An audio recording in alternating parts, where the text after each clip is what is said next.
"That's not necessary," Jason protested, though without much conviction. "It's perfectly fine," Margaret assured him. "The fielding is just around the corner. We'll still follow the itinerary as planned." The clerk returned with confirmation of a room at the fielding. "They have a lovely junior suite available, Mrs. Wilson. I've taken the liberty of arranging a preferred rate." "Thank you," Margaret said, then turned to her family. "Problem solved.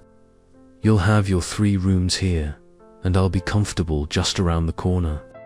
Rebecca looked simultaneously relieved and disconcerted. Her plan to inconvenience Margaret had instead given her greater independence. "We'll meet in the lobby at noon for lunch," Jason said, checking his itinerary. "Then the Tower of London tour at 2. Margaret nodded. "Perfect. I'll freshen up and see you at noon." As she left the Savoy, rolling her suitcase behind her, Margaret felt a curious lightness. Rebecca's attempt to assert control had backfired, giving Margaret exactly what she hadn't realized she wanted: space to experience this journey on her own terms while still participating in family activities.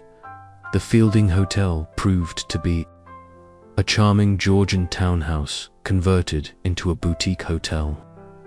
Her junior suite was smaller than the Savoy's rooms would be, but elegantly appointed with a separate sitting area and a view of a quiet courtyard. After unpacking and showering, Margaret sat at the small writing desk and opened her travel journal, the same one she'd shown Ethan on the plane. "London, Day 1, she wrote. "The journey begins with an unexpected detour. Harold would appreciate the irony in trying to minimize me. They've set me free." She closed the journal, smiling at the thought of what tomorrow might bring. The London portion of their trip proceeded with relative smoothness. Margaret met the family each morning as planned, participated in the scheduled tours and activities, and returned to her boutique hotel each evening, an arrangement that suited her perfectly. The separate accommodations allowed her moments of solitude to recharge, while still fully engaging with family activities.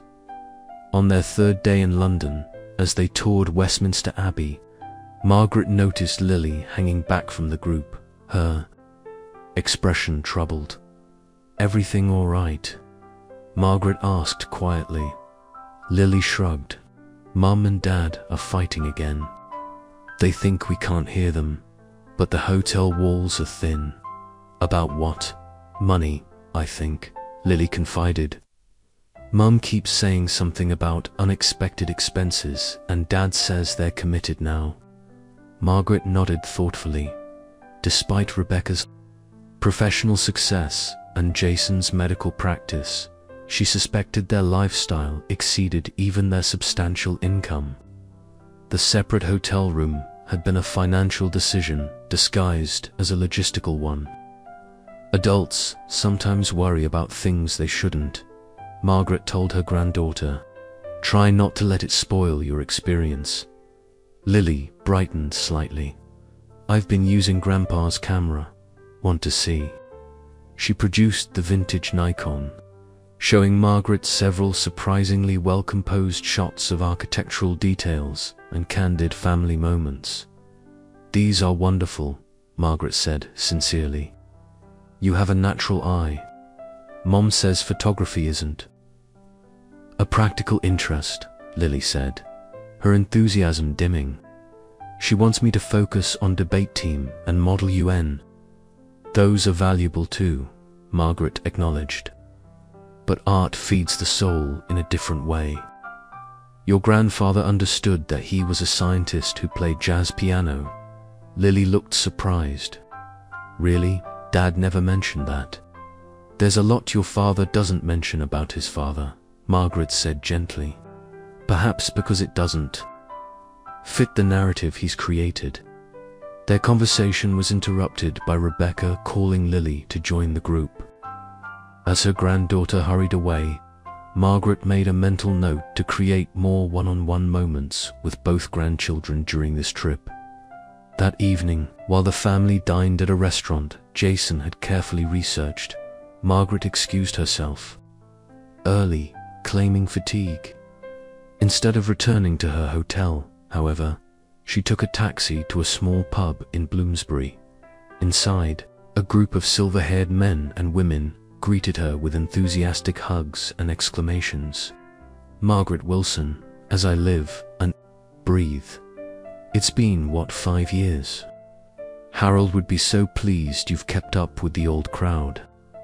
These were former colleagues from an international medical conference Harold had chaired in the 1990s. Doctors, researchers, and medical administrators who had become friends over decades of professional collaboration. Margaret had emailed several of them upon arriving in London. For the next 2 hours, she was simply Margaret, not mother, not grandmother, not widow, but a woman with her own history, connections, and identity. They reminisced about past conferences, shared updates on research projects, and toasted absent friends. "How's retirement treating you, Margaret?" asked Dr. Abernathy, a cardiologist who had once collaborated with Harold. "Busier than expected," she smiled. "I volunteer at the hospital, manage my investments, and apparently finance family vacations." She shared a condensed version of the trip circumstances, drawing knowing laughs from her friends. "Ah, the invisibility of aging," nodded Dr. Chen, a petite woman in her 70s who still consulted for who. "My son tried to take away my car keys last year. He stopped after I drove him to the airport during a blizzard when his taxi cancelled." "They mean well," Margaret said, charitably. "They just see what they expect to see." Speaking of seeing, Dr. Abernathy interjected, "I heard from Felipe at the Louvre. He's delighted you'll be joining his event." Margaret smiled. "A fortunate coincidence.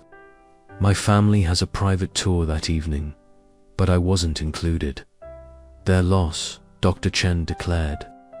"Felipe's retirement gathering will be the cultural event of the season." When Margaret finally returned to her hotel, she felt rejuvenated by the connection to her past life, the professional world she and Harold had inhabited together, where she had been respected for her intelligence and contributions. The next morning brought their departure for Paris at St. Pancras station. As they waited to board the Eurostar, Jason approached Margaret. "You disappeared early last night," he observed. "Everything okay?" "Just needed some quiet time," Margaret said. "How was the restaurant?" "Overrated," Jason admitted. "Too fussy, not enough flavor. Dad would have hated it." Margaret laughed. He did prefer substance over style. A brief, genuine connection flickered between them, shared memory of Harold's straightforward tastes. Then Rebecca called Jason over to help with the luggage, and the moment passed. On the train to Paris, Margaret sat beside Ethan, who was struggling with French phrases from a pocket guidebook. "Your pronunciation is quite good," she encouraged him. "Just soften the R sound a bit more." Ethan looked surprised. "You speak French?" "Enough to get by," Margaret nodded. "Your grandfather and I took evening classes before our first trip to Paris. I kept it up after he died online courses, with a tutor in Montreal." "That's cool," Ethan said, then lowered his voice. "Dad thinks French is a waste of time. He says everyone speaks English now. Languages open doors," Margaret replied. "Not just to communication, but to understanding different ways of thinking." They practiced simple phrases together for the remainder of the journey, Ethan's confidence growing with each successful pronunciation. Paris greeted them with spring sunshine, the city's elegant boulevards lined with chestnut trees in full bloom. Their driver transported them to the Ritz, where, to Rebecca's poorly concealed annoyance, their original reservation for 4 rooms remained intact. I specifically called to adjust this booking, she told the concierge, while the rest of the family waited discreetly out of earshot. I apologize, madame, the concierge replied smoothly, but we have no record of such a request, and as the reservation was made under Madame Wilson's name. He gestured toward Margaret. Rebecca rejoined the group, her expression tight.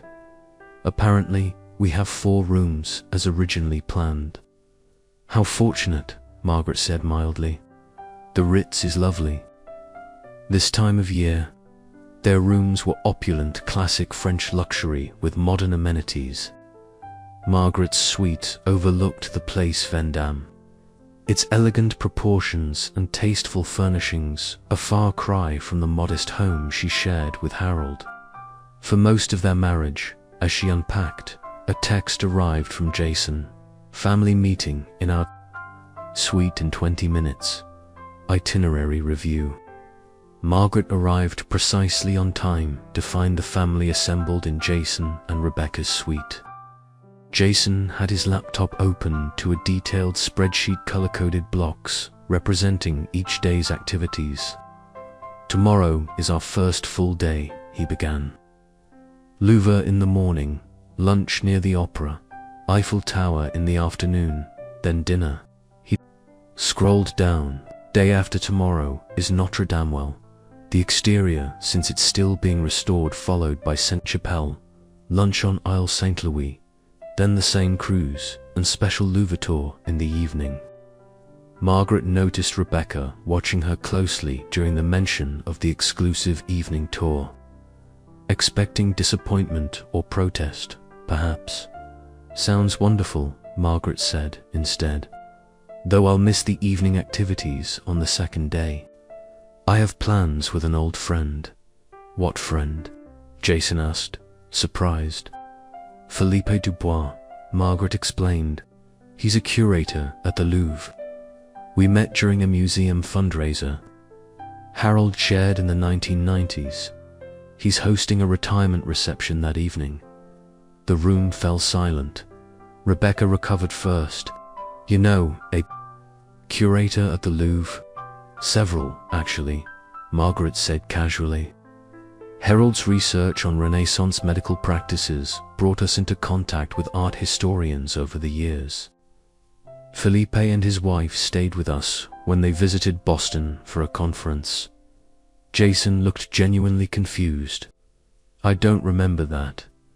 You were in medical school, Margaret explained, quite focused on your studies. Rebecca's expression had shifted from surprise to calculation. This reception is it at the museum? Yes, in one of the private galleries, Margaret confirmed. Felipe mentioned something about a preview of a new exhibition before the formal reception. Rebecca and Jason exchanged glances of silent communication Margaret had observed countless times over the years. Perhaps, Rebecca said carefully, we could coordinate our evening activities. If your ... connection could include us in this reception. And there it was, the sudden recognition of Margaret's value when she had something they wanted. Not her company, not her experience, but her social connection. I'm afraid the reception is quite exclusive, Margaret said, echoing Rebecca's words. About the private tour, museum donors, retiring curators, art world figures, not really suitable for children. The children could return to the hotel with a sitter, Rebecca suggested quickly. Margaret pretended to consider this.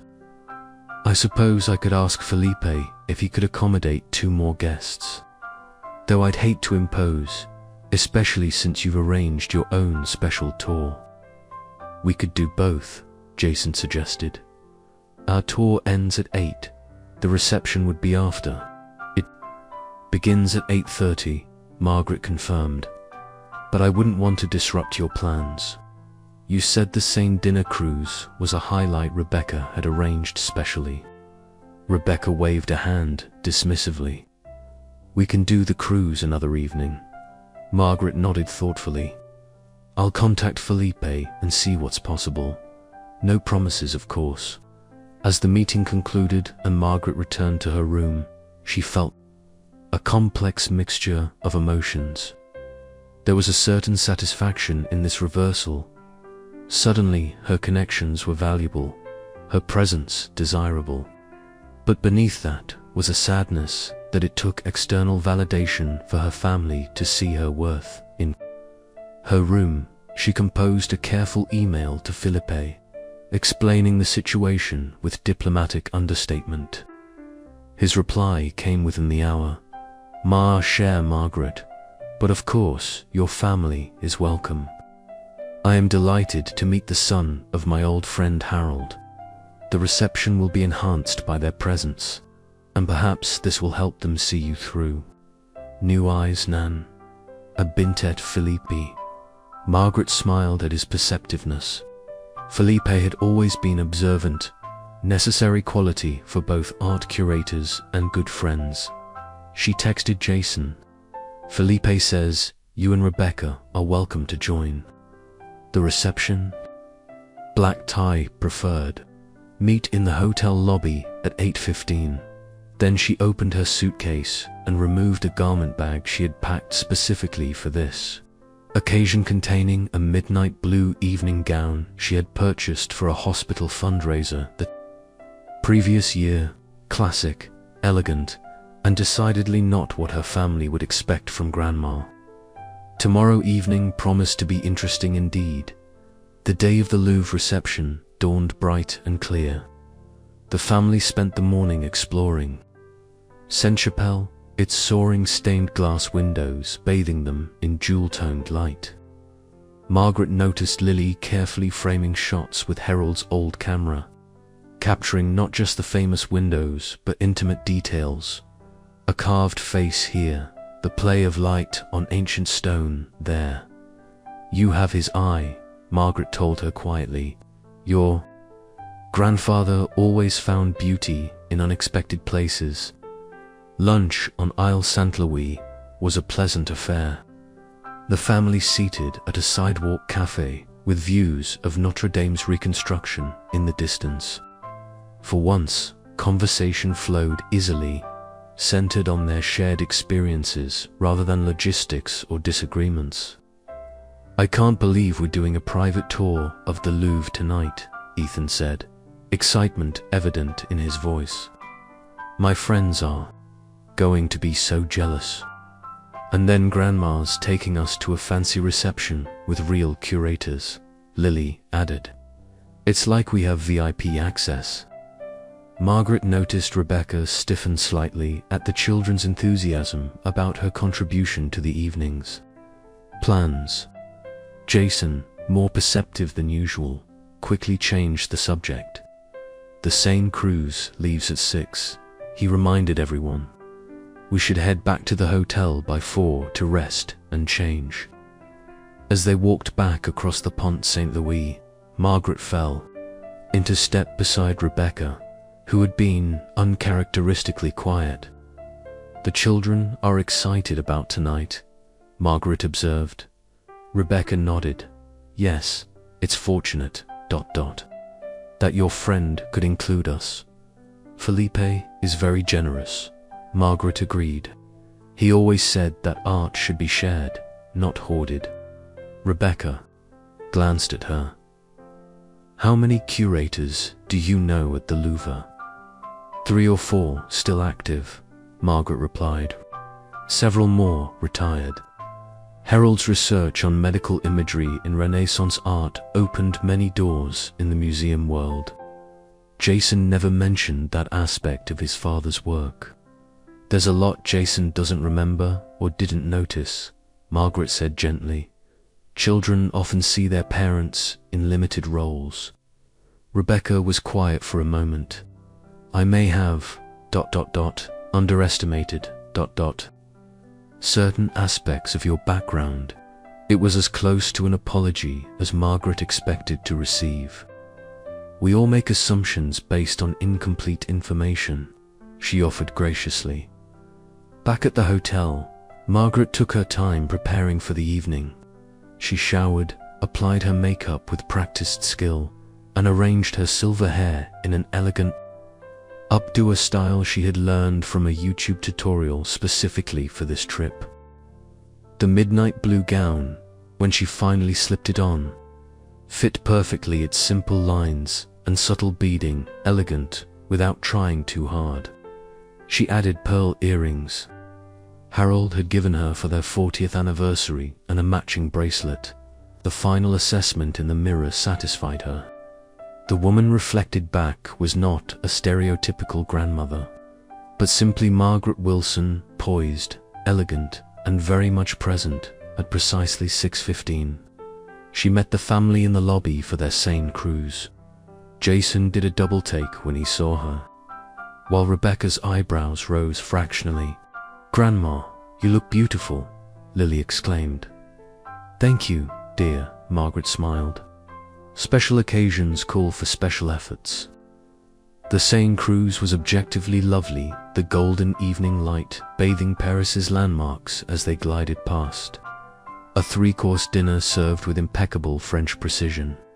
Yet Margaret sensed an undercurrent of impatience from Rebecca and Jason, their attention already focused on the exclusive events to follow. As the boat docked at 8 p.m., Rebecca was already checking her watch. "We should head directly to the Louvre for our tour," she announced. "Then meet Margaret's friend afterward. Felipe is sending a car," Margaret informed them. "It will meet us at the dock and take us to the staff entrance. Our private tour guide will meet us there." Rebecca blinked in surprise. "You've arranged transportation?" "Felipe insisted," Margaret said. "He said the staff entrance would allow us to bypass the crowds." Sure enough, a sleek black Mercedes waited at the dock, its driver holding a sign reading Wilson Party. The children were suitably impressed, piling into the spacious vehicle with excitement, while Jason and Rebecca exchanged glances that mixed surprise with grudging appreciation. The car delivered them to an unmarked entrance at the rear of the vast museum complex. A young woman in a tailored suit greeted them warmly. "Madame Wilson, I am Sophie, Monsieur Dubos's assistant. He asked me to escort you and your family personally." She led them through security and into the empty museum, their footsteps echoing. On the marble floors, the Louvre after hours was a different world, hushed, mysterious, the artwork seemingly more alive without the press of crowds. "Your private tour guide will meet you in the Denon wing," Sophie explained. "After your tour, I will escort you to the reception in the Richelieu wing." Rebecca stepped forward. "We arranged our tour through my law firm's cultural connections," she began, clearly wanting to establish her own importance. Sophie nodded politely. "Yes, madame. However, Monsieur Dubois has taken the liberty of enhancing your experience. Your original guide has been upgraded to Monsieur Lefebvre, our senior curator of Italian Renaissance art." Rebecca fell silent, outmaneuvered without realizing how or why. Their guide, Monsieur Lefebvre, proved to be a distinguished gentleman in his 60s, with an encyclopedic knowledge and theatrical presentation style. He led them through selected galleries, bringing the artwork to life with stories and historical context. "And here," he said, pausing before a lesser-known Leonardo sketch, "is a piece that Dr. Wilson found particularly fascinating during his last visit. His insights on the anatomical details were most illuminating." Jason looked startled. "My father visited this specific artwork many times," Lefebvre confirmed. "He and Madame Wilson spent several days in our archives researching medical imagery in Renaissance works. His monograph on the subject is still referenced by our staff." Jason turned to Margaret, confusion evident. "Dad wrote a monograph. I thought he'd just published in medical journals." "He had diverse interests," Margaret said simply. "The monograph was published the year you started your residency. You were quite busy then." As the tour continued, Margaret noticed a shift in how her family regarded her, settled glances, reassessments, moments of surprise as her knowledge of art and history emerged in questions and observations. At 8:30, Sophie reappeared to escort them to the reception.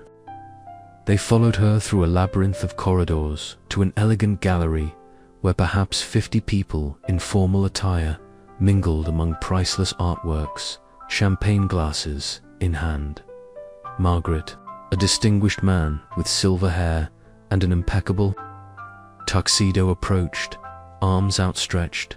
"Ma chère amie." Felipe embraced her warmly, kissing both cheeks in the French manner. "You look magnificent. Harold would be proud." "Felipe, thank you for including us." Margaret smiled. "May I present my son, Jason, his wife Rebecca, and my grandchildren, Ethan and Lily." Philippe greeted each with genuine warmth, paying special attention to the children.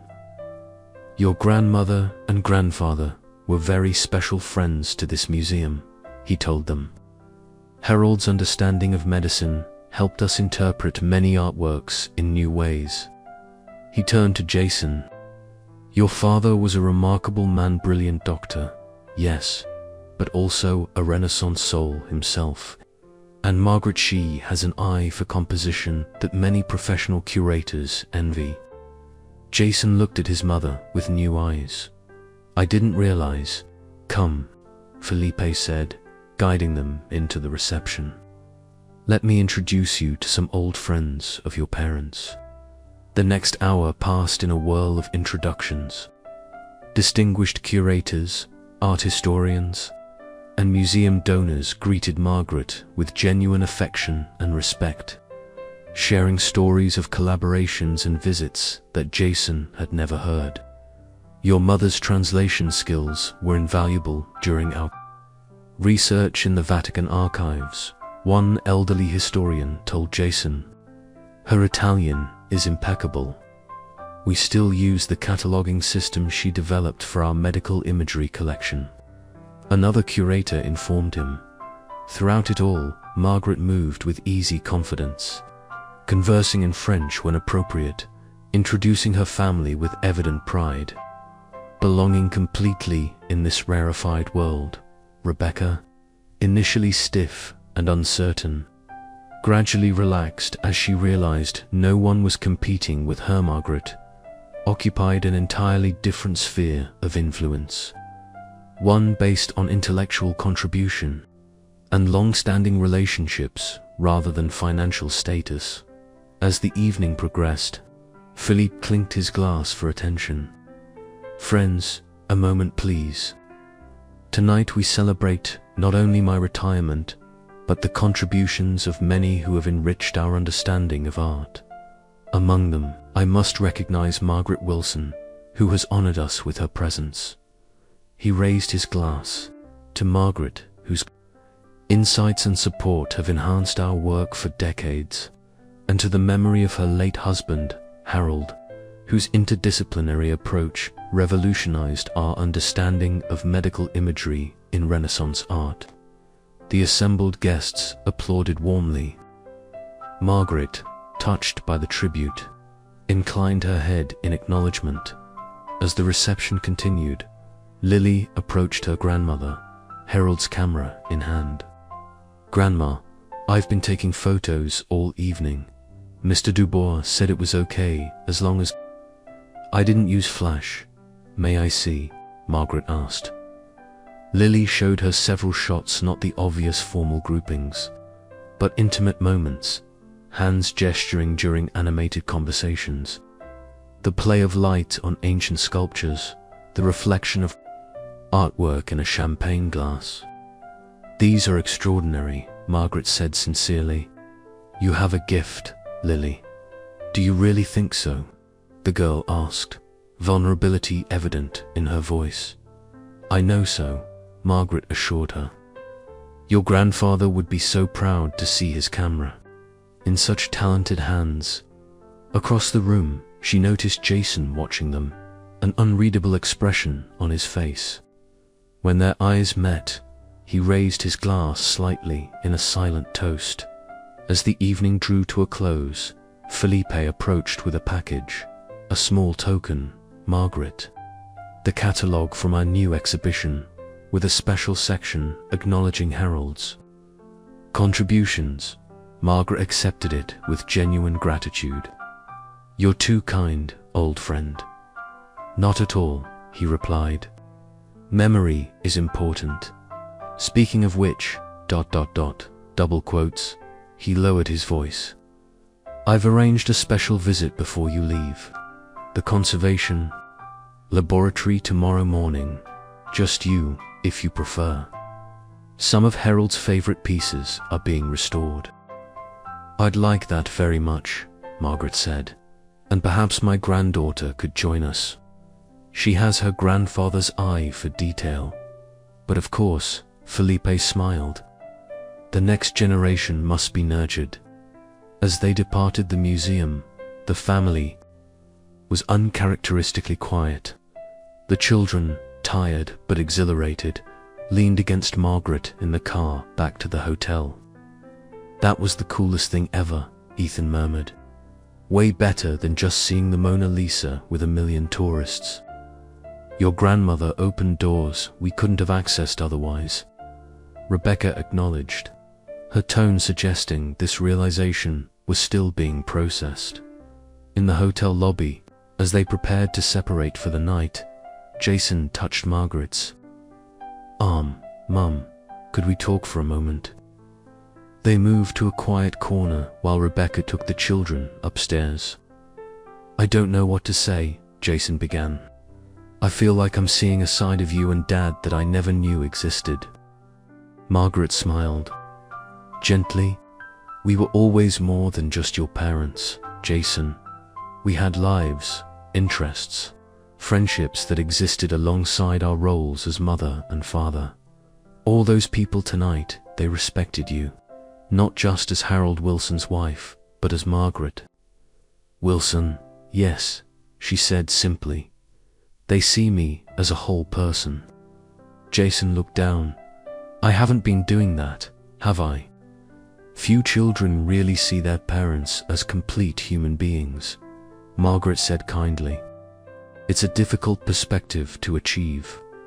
"I'm 49 years old," Jason said, echoing his earlier words. "I should have figured it out by now." Margaret touched his cheek, a gesture she hadn't used since he was a boy. "It's never too late to really see someone, Jason." As she rode the elevator to her room, Margaret felt a quiet satisfaction. The evening had accomplished what weeks of argument could not. It had made her visible to her family in a new way. Not as a burden to be managed or an obligation to be fulfilled, but as Margaret Wilson, a woman with her own history, connections, and identity. In her room, she carefully hung up the blue gown and removed her jewelry. On the bedside table, she placed the catalogue Felipe had given her, its cover showing a detail from a Leonardo da Vinci drawing, the same one Harold had spent hours studying on their last visit to Paris together. "You would have enjoyed tonight, my love," she whispered to his memory as she turned out the light. "They finally saw me." The remaining days in Paris took on a different quality after the Louvre reception. The family dynamic had subtly shifted. Dramatically, but noticeably, Jason consulted Margaret about restaurant choices, valuing her knowledge of the city. Rebecca, while still maintaining her role as primary organizer, occasionally deferred to Margaret's suggestions about timing or transportation options. Most significantly, the grandchildren sought out their grandmother's company and perspective. Lily accompanied Margaret to the conservation laboratory the morning after the reception, her eyes wide with wonder as Felipe showed them Renaissance masterpieces in various stages of restoration. The colors were so much brighter originally. Lily marveled, examining a partially cleaned panel painting, Exactly, Felipe nodded approvingly. Many people don't realize that what we see in museums is often muted by centuries of varnish and environmental damage. He showed them specialized tools and techniques, explaining the painstaking process with the patience of a born teacher. Margaret watched her granddaughter absorb everything, asking intelligent questions that impressed even the veteran curator. She has potential, Felipe murmured to Margaret as Lily photographed a restoration in progress. The eye, the curiosity, cannot be taught. Her mother sees photography as a hobby, not a potential career, Margaret confided. Felipe shrugged in a quintessentially French manner. The heart follows its own path. My parents wanted me to become a banker. When they rejoined the family for lunch, Lily bubbled over with excitement, sharing details of their morning with surprising technical precision. The conservator showed us how they use microscopic samples to identify original pigments. She explained to her increasingly wide-eyed parents. And they have these special UV lights that show different layers of paint. Jason looked from his daughter to his mother. You understood all that? Grandma explained the parts I didn't get, Lily said. She knows a lot about art conservation. From when she and Grandpa helped with that research project. Margaret saw the moment of recalibration in Jason's expression, another piece of his parents. Lives he hadn't known about or had forgotten. The family traveled to Rome 2 days later, settling into a historic hotel near the Spanish Steps. Their suite overlooked a picturesque piazza, the sounds of Roman life drifting up from below scooters, animated conversations, the distant clatter of espresso cups. On their second evening in Rome, as they returned from a day exploring the Forum and Colosseum, Rebecca received an urgent call from her office. A case was developing complications that required her immediate attention. I'll need to work for several hours, she announced, clearly frustrated. You should all go to dinner without me. We can order room service, Jason suggested. Nonsense, Margaret interjected. The children have been looking forward to authentic Roman pizza. Why don't you take them, Jason? I can keep Rebecca company. Rebecca looked surprised by the offer. That's not necessary, Margaret. I insist, Margaret said. I could use a quiet evening myself, and I might be able to help. I managed Harold's correspondence during many working vacations. After the others departed, Margaret ordered a light meal for them both from room service. Rebecca set up her laptop at the suite's desk, immediately immersing herself in legal documents and email exchanges. Margaret quietly arranged their dinner when it arrived, placing a plate and glass of wine within Rebecca's reach without interrupting her concentration. Then she settled in a comfortable chair with her book, creating a companionable silence. After an hour, Rebecca surfaced from her work with a sigh, reaching for the now cold food. Let me refresh that for you, Margaret offered, taking the plate to reheat it. Thank you, Rebecca said, seeming genuinely grateful. This case is a nightmare. The Italian legal documents need to be reviewed by tomorrow, and the translation service is struggling with the technical language. Margaret returned with the warmed food. Legal Italian can be challenging. The subjunctive tense alone is a minefield. Rebecca paused mid-bite. You speak Italian too? Enough to get by, Margaret nodded. Harold and I spent a sabbatical semester in Bologna when he was researching medieval medical manuscripts. I took intensive language classes while he worked. Rebecca studied her for a moment. Would you mind looking at something for me? The translation seems off, but I can't pinpoint why. I'd be happy to try, Margaret said. For the next 2 hours, they worked side by side. Margaret helping to clarify nuances in the Italian legal documents that the translation service had missed. Her knowledge wasn't perfect, but it was sufficient to identify several critical mistranslations that could have affected Rebecca's case strategy. "This is incredibly helpful," Rebecca admitted as they finished. "You've saved me hours of back and forth with the translators." "I'm glad I could help," Margaret said simply. Rebecca closed her laptop and reached for her wine. "You continue to surprise me, Margaret. Is that so difficult to believe?" Margaret asked gently, that a 76-year-old woman might have accumulated skills and knowledge over a lifetime. Rebecca had the grace to look slightly embarrassed. "It's not about your age, specifically. It's just, you never mentioned these abilities before." "You never asked," Margaret pointed out. "And I suppose I fell into the role that seemed expected of me, the grandmother who bakes cookies and babysits, not the woman who speaks 3 languages and once helped catalogue Renaissance medical manuscripts." Rebecca was quiet for a moment. "I've been unfair to you. Perhaps we've been unfair to each other," Margaret suggested, making assumptions without sufficient information. "Jason doesn't know half of what you've shared on this trip, does he?" Margaret shook her head. Children often see their parents in limited roles, and as they grow up, they rarely revise those perceptions unless forced to. "Like you've forced us to on this trip," Rebecca said, a hint of admiration in her voice. "I prefer to think of it as creating opportunities for new understanding." Margaret smiled when Jason and the children returned, full of stories about their Roman pizza adventure. They found Margaret and Rebecca sharing a bottle of wine, conversing with unexpected ease. The next morning brought another shift in the family dynamic.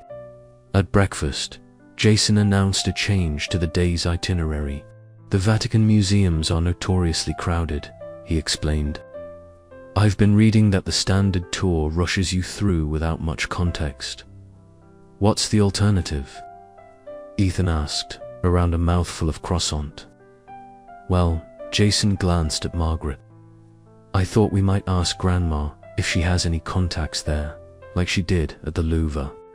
All eyes turned to Margaret, who smiled. "As it happens, I do know someone in the Vatican Library. Harold consulted on the conservation of some medical manuscripts there years ago." "Of course you do," Rebecca said, but her tone held amusement rather than sarcasm.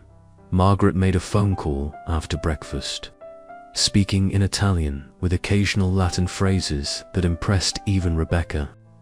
When she hung up, she looked pleased. "Dr. Rossi remembers Harold fondly. He's arranged for a specialized tour of the medical manuscript collection in addition to the standard highlights. It's not normally open to the public." Jason shook his head in wonder. "Mum, you're full of surprises." "Not surprises," Margaret corrected gently. "Just parts of me you haven't noticed before." The Vatican visit proved to be another highlight of their trip. Dr. Rossi, a distinguished scholar in his 70s, greeted Margaret with genuine warmth, kissing both her cheeks and holding her hands as they reminisced briefly in a mixture of Italian and English. "Your husband was a brilliant man," he told Jason, "and your mother, her organizational skills saved our project when the cataloging system collapsed. She created a new taxonomy for medical illustrations that we still use." Throughout the tour, Dr. Rossi treated Margaret as a colleague rather than a tourist, occasionally deferring to her memory of certain manuscripts or asking her opinion on recent conservation efforts. The family watched this interaction with increasing appreciation for this previously unseen dimension of Margaret. In the Sistine Chapel, as they gazed up at Michelangelo's masterpiece, Ethan sidled up to his grandmother. "This is way better than our original plan," he whispered. We would have been packed in with hundreds of people. Connections matter, Margaret agreed.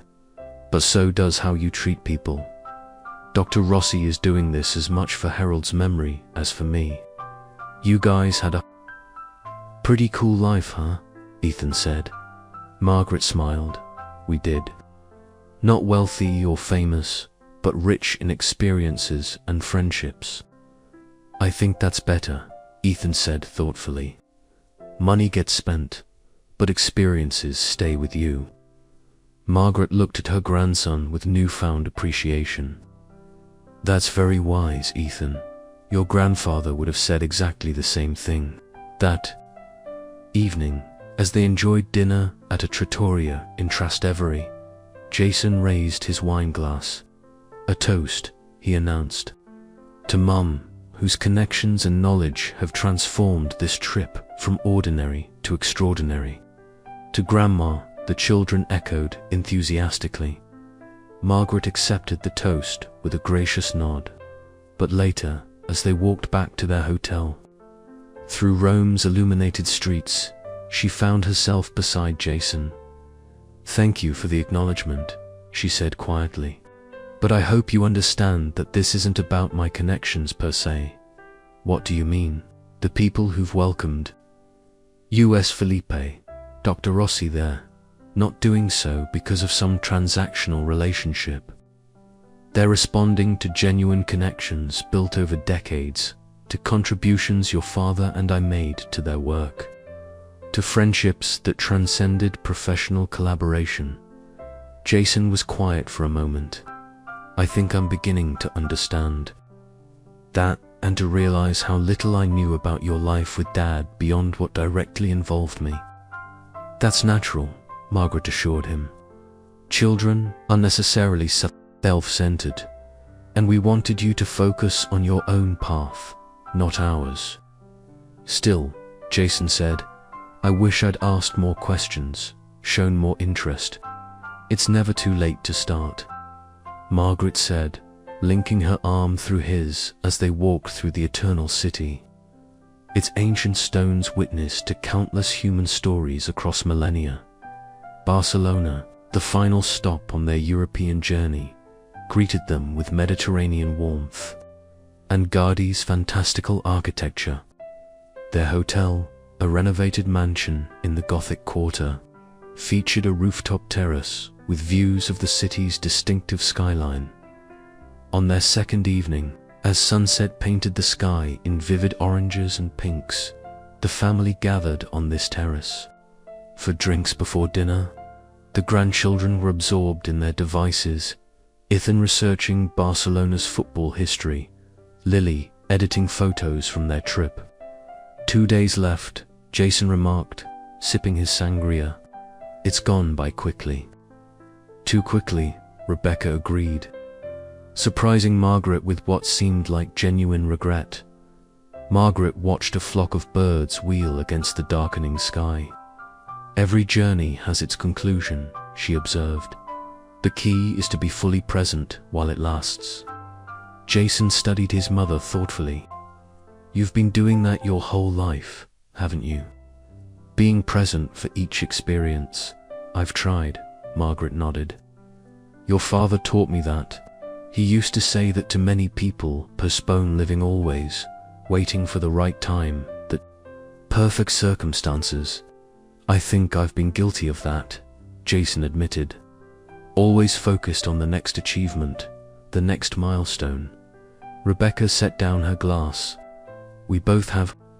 This trip was supposed to be about family time before Ethan leaves for college. But until recently, we were still checking work emails, worrying about schedules, ... Being present takes practice, Margaret said gently. And permission. You have to allow yourself to fully inhabit the moment. A comfortable silence fell as they watched Barcelona's lights begin to twinkle in the gathering dusk. Lily looked up from her camera. Grandma, I've been organizing the photos from the trip. Want to see? She brought a tablet to Margaret, who found herself looking at a beautifully curated collection of images, not just the expected tourist shots. but intimate moments captured with an artist's eye. Jason's face lit with wonder in the Sistine Chapel. Rebecca laughing unguardedly at a street performer. Ethan contemplating a Roman statue with his head tilted exactly like his grandfather used to do. And Margaret herself, photographed when she wasn't aware, looking regal at the Louvre reception or animated while explaining something at the Vatican. "These are extraordinary, Lily," Margaret said, genuinely moved. "You've captured the heart of this journey." "I'm making a book," Lily explained, "a real printed one, as a thank you for making this trip special." Rebecca moved closer to see the photos. "These are remarkable, Lily. You have a genuine talent." The simple acknowledgement brought a glow to Lily's face that was worth more than any expensive gift. "Perhaps," Margaret suggested, "photography could be more than just a hobby." To her surprise, Rebecca nodded. "We should look into summer programs. There's a prestigious workshop in New York that might be perfect." Lily's eyes widened. "Really, you wouldn't mind?" "Mind, sweetheart. With this level of talent, it would be wrong not to nurture it," Rebecca said, showing a flexibility Margaret hadn't expected. As dinner time approached, Jason cleared his throat. "Before we go, there's something Rebecca and I want to discuss." Margaret braced herself, wondering if some new conflict was about to emerge. "We've been talking," Jason continued, "about the yacht charter tomorrow along the Costa Brava. It's still confirmed," Margaret assured him. "I checked yesterday." "That's not it," Rebecca interjected. "We've been thinking that perhaps we should split up tomorrow." Margaret felt a familiar pang of exclusion. "I see. Not like that," Jason said quickly. "We thought you might enjoy taking Lily to that photography museum you mentioned, while Rebecca, Ethan and I do the yacht trip." Ethan's been talking non-stop about swimming in the Mediterranean, but Lily seems more interested in the museum. And then, Rebecca added, "We could all meet for a late lunch at that seaside restaurant you recommended." Margaret was momentarily speechless. They were suggesting a division based on interests rather than excluding her. More significantly, they were entrusting Lily to her care for a significant excursion. "That sounds wonderful," she managed finally. "If Lily would like that." "Are you kidding? A whole museum of photography with someone who actually understands it?" Lily grinned. "Way better than watching Ethan try to impress Spanish girls on a yacht." "Hey," Ethan protested, but without real offense. As they headed downstairs for dinner, Jason hung back to walk with Margaret. "There's something else," he said quietly. "Something I wanted to ask you privately." "Oh, it's about after the trip," Jason explained. Rebecca and I were wondering if you might consider spending more time with the children. Not just occasional visits or holidays, but regular involvement." Margaret stopped walking. "What exactly are you suggesting?" "Lily needs guidance with her photography. Ethan could use help with his college applications. You have a way of drawing him out that we don't. And frankly," he added with surprising candor, "I think Rebecca and I need your perspective sometimes." "This is ... unexpected," Margaret admitted. "This trip has been eye-opening," Jason said. "Seeing you in these different contexts, watching how you navigate the world, how you connect with people, it's made me realize what a resource we've been underutilizing." Margaret raised an eyebrow. "A resource?" Jason winced. "Poor choice of words. What I mean is, you have so much to offer, Mum. Not just as a grandmother or mother, but as Margaret Wilson, the woman who speaks multiple languages, who has friends around the world, who sees things the rest of us miss." The sincerity in his voice was unmistakable. This wasn't about convenience or obligation, but genuine recognition of her value. I'd like that very much, Margaret said simply. The final day of their trip unfolded with a new harmony. Margaret and Lily spent a fascinating morning at the photography museum, where Lily's questions impressed even the docents. Meanwhile, Jason, Rebecca, and Ethan enjoyed their yacht excursion. Returning with wind-blown hair and sun-kissed faces, they reunited at a seaside restaurant, sharing stories of their respective adventures over paella and sangria. For the first time since the trip began, there was no undercurrent of tension, no careful navigation of potential conflicts, just a family enjoying each other's company. As they lingered over dessert, Rebecca surprised Margaret by raising a toast to Margaret, she said, lifting her glass, who has taught us all something important on this journey. To Grandma, the children echoed. What exactly have I taught you? Margaret asked, genuinely curious. Rebecca considered this, that people are more than the roles we assign them, that experience and wisdom deserve respect. And, she added with a small smile, that sometimes the person paying for the trip should have a say in the itinerary. They all laughed. The tension of those early confrontations now transformed into family law. Their final evening in Barcelona found them once again on the hotel's rooftop terrace. The children had gone to bed, leaving the adults to share a bottle of Spanish wine under the stars. I've been thinking about what happens when we get home, Jason said.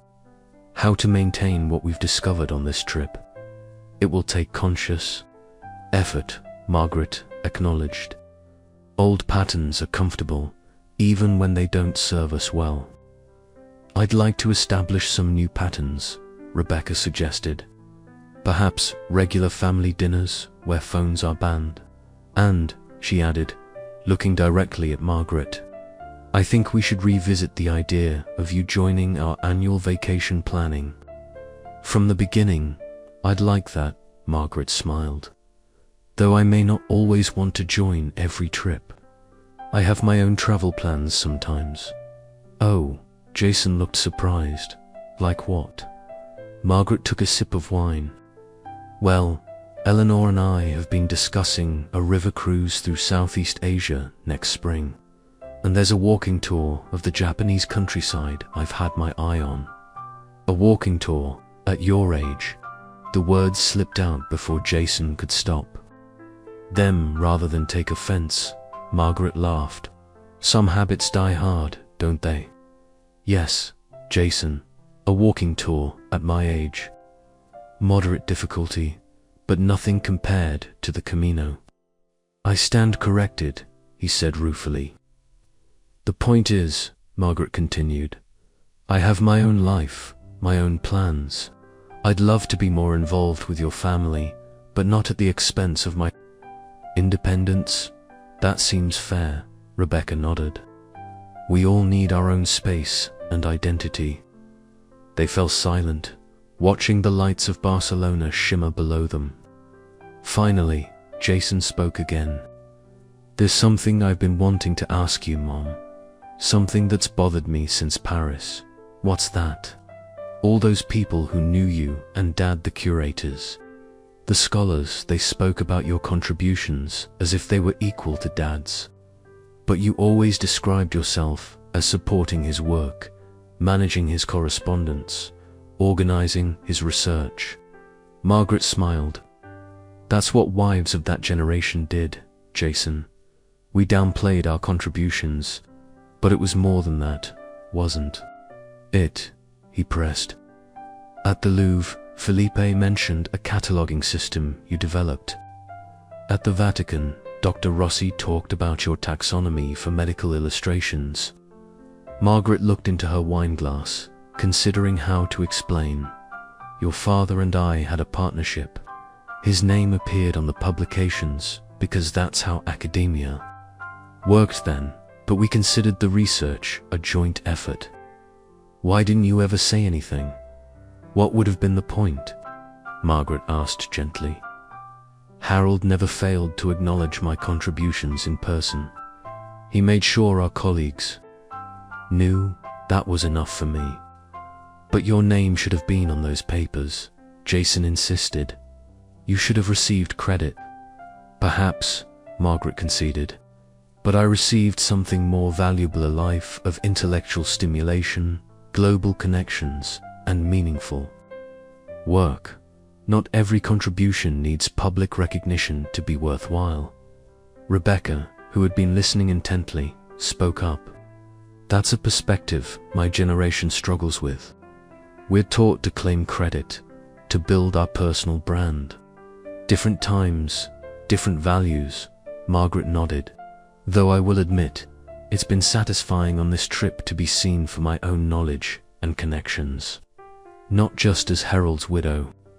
Or your mother. I'm sorry it took this long, Jason said quietly. Don't be. Margaret reached for his hand. This journey, literal and figurative, has been worth every moment of discomfort. It's brought us to a new understanding. As they prepared to return to their rooms, Rebecca hesitated, then asked the question that had clearly been on her mind. The money for this trip, it was significant. Why did you do it, Margaret? Especially when you knew we might not include you. Margaret considered this carefully. Initially, it was simply because I could, and because I wanted you all to have this experience. Later, when I realized I'd been excluded, it became about something more, about being seen and valued. She looked out at the Barcelona skyline, the familiar silhouette of Sagrada Familia visible in the distance. But ultimately, it was about legacy. Not financial inheritance, but the inheritance of experience, of perspective, of connection to the wider world. That's what Harold and I always valued most, and what I wanted to share with all of you. The next morning, as they prepared for their journey home, Margaret found a moment alone with Lily, who was carefully packing Harold's camera. I have something for you, Margaret said, handing her a small, wrapped package. Lily opened it to find a leather-bound journal, similar to Margaret's travel diary, but new and unmarked. For your photography notes, Margaret explained. Observations, ideas, technical details you want to remember. Thank you, Lily said, running her fingers over the soft leather. I'll use it for every trip. There's something else, Margaret added, reaching into her purse. She withdrew a small envelope and handed it to her granddaughter. Inside was a check and a brochure for a prestigious summer photography workshop in New York. Grandma, this is too much, Lily protested, eyes wide. At the amount, not at all, Margaret smiled. Consider it an investment in your talent. Your mother has already approved. We discussed it last night after you went to bed. Lily threw her arms around Margaret. Thank you. Not just for this, but for seeing Marie, seeing me. That's what we all want, isn't it? Margaret said, softly, to be truly seen. Later, as they waited in the airport lounge for their flight, Margaret noticed Jason studying her thoughtfully. What is it? She asked. I was just thinking about how this trip began versus how it's ending, he said. Remember that phone call from Rebecca, when she told you we didn't want you to join us? Margaret nodded. It seems like a lifetime ago. I was a coward, Jason admitted. I let Rebecca make that call because I didn't want to face your disappointment. I told myself we were protecting you from a strenuous itinerary. But really, we were protecting our idea of a perfect family vacation one.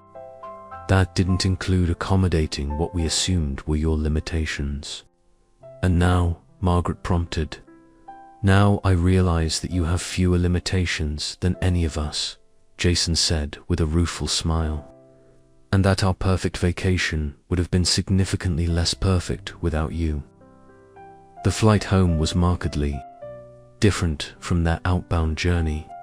This time, the family sat together, with Margaret between her grandchildren. They shared memories of favorite moments, looked through Lily's photographs, and made tentative plans for future gatherings. As the plane began its descent toward home, Ethan turned to his grandmother. "So what happens now, Grandma, when we get back to real life?" It was a perceptive question that cut to the heart of Margaret's own concerns. Would the insights and connections of this journey survive the return to familiar routines and established patterns? "That's up to all of us," she told him honestly. "Change requires intention and effort. It's easy to slip back into old habits." "I don't want to," Ethan said with surprising conviction. "I like knowing you as a person, not just as Grandma who makes cookies. Though your cookies are still the best," Lily added quickly. Margaret laughed. "I contain multitudes, remember. I can be both the cookie-baking grandmother and the woman who speaks 3 languages and has friends at the Louvre." As they deplaned and made their way through customs, Margaret noticed Rebecca taking charge again, efficiently organizing their passage through the airport. But there was a difference. Now she occasionally glanced at Margaret, including her in decisions rather than simply directing her. Outside the airport, they faced the moment of separation. Margaret's car service waited to take her home, while Jason's SUV was parked in the long-term lot. "We'll see you Sunday for dinner," Jason confirmed as the driver loaded Margaret's suitcase. "I'll bring dessert," she promised. Rebecca stepped forward, somewhat awkwardly. "Thank you, Margaret, for everything." The words were simple but sincere in acknowledgement that transcended the financial contribution to encompass all that Margaret had brought to their journey. "Thank you for allowing me to share it with you," Margaret replied. The grandchildren hugged her tightly, extracting promises of photography sessions and college application help in the coming weeks. As Margaret settled into her car for the drive home, she felt a profound sense of completion. The journey had accomplished what she'd hoped not, just inclusion in a family vacation, but recognition as a full and valuable person with her own history, knowledge, and contributions. Her house, when she arrived, seemed both familiar and somehow different, as if she had returned changed in some fundamental way that altered even her perception of home. She unpacked methodically, placing souvenirs and mementos on her bedside table: a small Eiffel Tower, a reproduction of a Vatican manuscript, a piece of Barcelona pottery. Last, she unwrapped the catalogue Felipe had given her at the Louvre. Opening it to the acknowledgements page, there, to her surprise, was a full-page tribute to Harold Wilson and his contributions to art history, accompanied by a smaller but significant acknowledgement of Margaret Wilson, whose cataloging innovations and linguistic skills were instrumental to this research. Her name in print, a small recognition decades later, but meaningful nonetheless. As evening fell, Margaret took a cup of tea to her garden, settling into the chair where she had sat that day 3 months ago when Rebecca's call had set this journey in motion. The roses she had been pruning then were in full bloom now, their fragrance filling the warm summer air. Her phone buzzed with a text from Jason. "Home safe. The kids are already asking when we can plan our next trip with you. Maybe Christmas in London." Margaret smiled, typing back, "Let's discuss it Sunday. I have some ideas." She set down the phone and gazed at her garden, thinking of Harold and how much he would have enjoyed seeing their family finally recognizing her full self. The journey had been about more than a vacation or even family dynamics. It had been about claiming her complete identity after decades of allowing herself to be defined by limited roles. As darkness fell and the first stars appeared, Margaret made a silent promise to herself. she would never again make herself small to fit into the space others allocated for her. The woman who had walked the Camino de Santiago, who had catalogued Renaissance manuscripts, who had friends in museums across Europe, that woman deserved to be seen and acknowledged. Not just by her family, but by herself. The phone call that had begun this journey had wounded her deeply, but from that wound had grown something preciouser, new understanding between generations, a recognition of worth beyond conventional roles, and perhaps most importantly, a reclamation of her complete self. Margaret Wilson had paid for everything, yes, but what she had gained in return was beyond price. She had regained herself, and in doing so, had given her family the gift of truly seeing her, perhaps for the first time. As she sipped her tea beneath the stars, Margaret felt a sense of peace and possibility. The journey wasn't ending. In many ways, it was just beginning.